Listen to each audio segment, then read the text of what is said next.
నమస్కారం. శ్రావణ మాసం శుభాకాంక్షలు. శ్రావణ మాసం అంటే పూజలు, వ్రతాలు, నోములు కదా. మనం నోముల్లో పాలు పంచుకోవటం, ఎవరైనా పిలిస్తే వెళ్ళి వాయినాలు తీసుకోవడం, అక్కడ కొన్ని పద్ధతులు ఉంటాయి. ఆ పద్ధతుల ప్రకారం మన పూజా కార్యక్రమాలు మనం చేసుకోవటం, ఇవి మనం చూస్తూ ఉంటాం. అయితే ముఖ్యంగా మనకి ఒక నోము తాడు అని, లేకపోతే ఈ వరలక్ష్మి వ్రతానికి సంబంధించి ముఖ్యంగా 9 ముళ్ళతో ఒక తాడు అది ధరించటం, అది పూజకి పెట్టుకోవడం. చాలా మంది అంటే పద్ధతులు ఎన్నో రకాలు ఉంటాయి. పూజ మొదలైనప్పుడు ఈ తాడుని అక్కడ పెడతారు. పూజంతా అయిపోయిన తర్వాత అమ్మ అనుగ్రహం ఉంది కాబట్టి ఇప్పుడు ఆ తాడు తీసి చేతికి కట్టుకోవడం, ఇలాంటివన్నీ జరుగుతూ ఉంటాయి. అయితే ఈ 9 సంఖ్యకి ఏమిటి ప్రాముఖ్యత? ఈ 9 ముళ్ళు మాత్రమే ఆ తాడుకి మనం ఎందుకు వేస్తాము? దీనికి మనం ఒక ముఖ్యమైన విషయం నేర్చుకోవాలి. అంటే ముందుగా ఇది అర్థం చేసుకోవాలి. ఎందుకు అంటే మన సనాతన ధర్మం ఏ మాట ఊరికే చెప్పదు.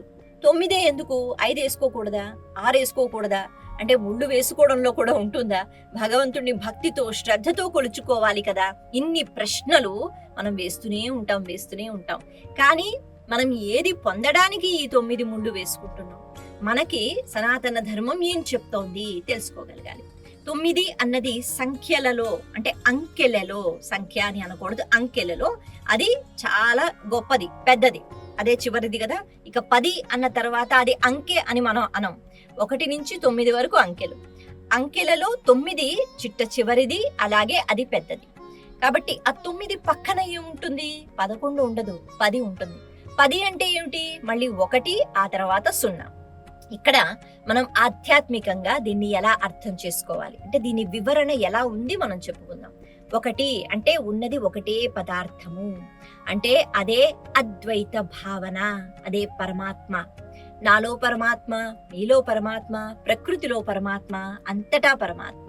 ఈ భావన అందరం ఒకటే. కేవలం ఒకటే అంటే సరిపోదు. అది మన భావాలలో వ్యక్తపరుచుకోగలగాలి.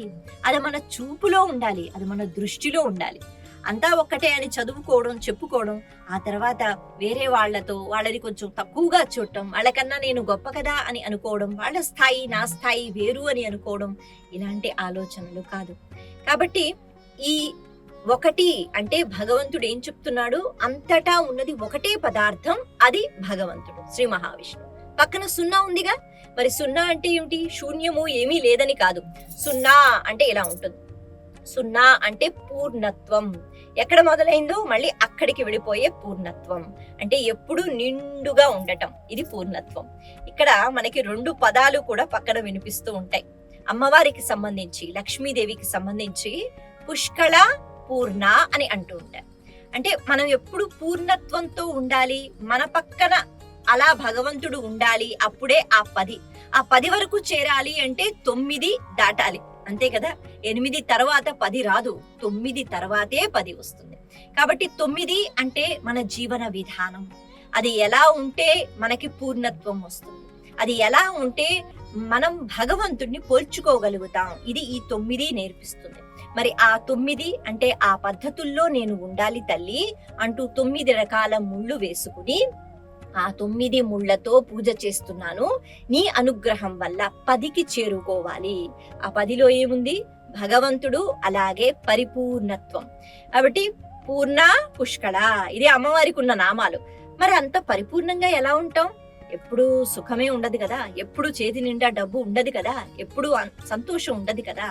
అయితే 2 కారణాలు ఉంటాయట.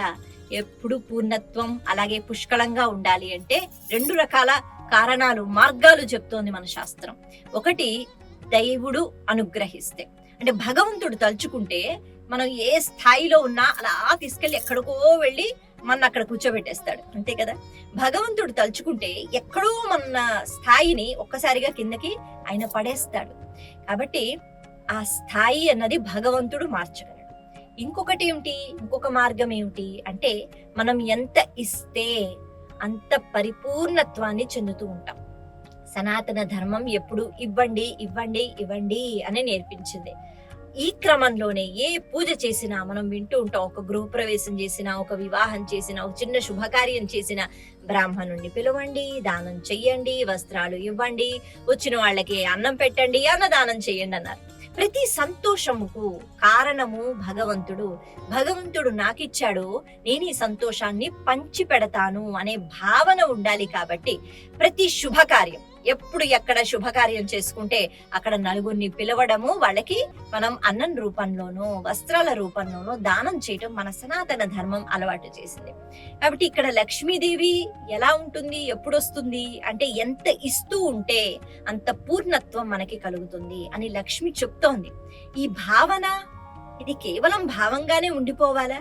దీన్ని మనం చక్కగా మన జీవితంలో ప్రయోగించగలగాలి, అలా ఉండగలగాలి. అందుకే ఆ 9 ముళ్ళ తోరం అన్నది కట్టుకుంటూ, తల్లి మాకు నువ్వు 10 స్థాయి వరకు వెళ్ళేటట్టుగా చూడు.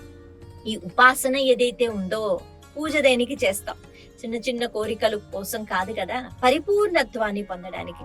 కాబట్టి అమ్మా, మాకు ఆ పరిపూర్ణత్వం అన్నది రావడానికి ఏ మార్గంలో అయితే మేము వెళ్ళాలో ఆ మార్గాన్ని మాకు చూపించు అంటూ భక్తి శ్రద్ధలతో పూజ చేసి అప్పుడు ఆ తోరం చేతికి కట్టుకున్నాం. ఆ రోజు అయిపోయింది, ఆ తర్వాత పచ్చని చెట్టు మీద వేసేయండి, లేకపోతే ఎక్కడో పెట్టేయండి అంటే పెట్టేయటం కాదు. తత్వం మనం తెలుసుకోగలగాలి. అంటే ఇప్పుడు పూజ చేసిన తర్వాత నాలో ఏదో విధంగా పరిపూర్ణత్వం రావాలి.